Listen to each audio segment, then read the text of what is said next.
So what I'm going to share with you now is a true story. A client once called into a call center agent in an insurance company. And she said to the call center agent, "Hi, I wonder if you can help me. I have just been hijacked. They've taken my car and I've just been raped and I need emergency services and I'd obviously need to lodge a claim." She was sounding audibly upset. The call center agent's first words to her were, "Well, what's your policy number, please?"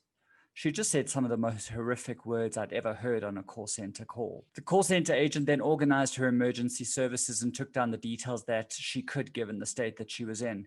He then ended off the call by saying, "Is there anything more I can do for you? Have a lovely day." This is some of the stuff I get to listen to when I work with call centers around the country. So often what happens is that we find call center agents becoming robotic and just saying things because it's part of their script or what they're needing to say.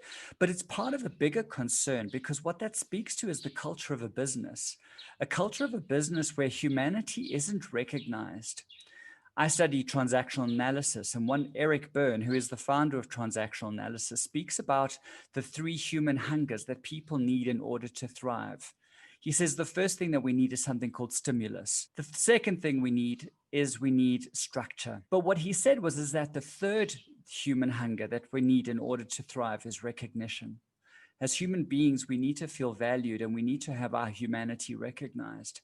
And so what often happens in business is that element of recognition just lacks. And that often speaks to the culture of a business. And we see it play out in the customer service that we experience. If you want to generate a business where people matter and where your customers matter, you need to start focusing on recognizing your employees, and not human recognition that's given to HR for Employee of the Month and things like that, but simple and effective leadership techniques where people are rewarded for doing good jobs, where people are given critical feedback in a constructive and safe way, where people feel safe and secure about the job that they're in and feel empowered to be able to perform it. The reality is that recognition is often what lacks in our culture. We relegate it to human resources and say, you sort out culture. But what needs to happen is it needs to be a daily exercise driven by leadership. And from all levels of leadership, basically anyone who manages a team needs to be able to make sure that what they're doing is recognizing the efforts that staff are putting in. You recognize the efforts they put in, you reward the behavior, and the behavior continues. Recognition is one of the cornerstones if we want our organizations to thrive. Transactional analysis teaches us this very powerfully, but unfortunately in business, we're good at structure. Unfortunately in business, we're good at stimulus. We know we get people to come speak to us, but unfortunately where we lack is in the recognition part, where we tell people that they're human, that they're emotional, and we acknowledge the fact that they need human-to-human connection.